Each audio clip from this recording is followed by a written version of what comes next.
zo'n dag? Ja, dit is een hele mooie Ik denk kerstboom. niet zo'n kleintje, maar wij wel een beetje groter. Maar kijk, deze kerstboom, Ja.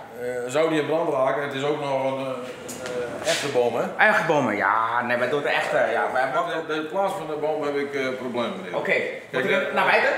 Voor de deur? Hij mag naar buiten, u mag hem op het terras zetten, niet beneden gaan. Oké. Dat is precies wat ik... Oké, mensen kunnen, als wat is makkelijker kunnen doorlopen. Oké. Ja. Verder is alles keurig in orde bij Wok Palace in Rieptjerk. Bij het volgende controleadres, een café in Moenijn, stiet ek een kriesbeen voor het door. Deze man wil steenbloeien. Deze BMW is volledig onbrandbaar, er zit een certificaat bij. En deze BMW kan ik niet omvallen, want dat zie ik je zien.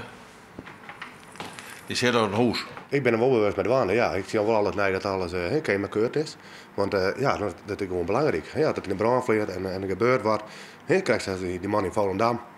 Dan ben je hele leven gewoon, dan voelt je onsprakelijk, dat ik het zo zeggen. Het is meer het onbewuste zondag.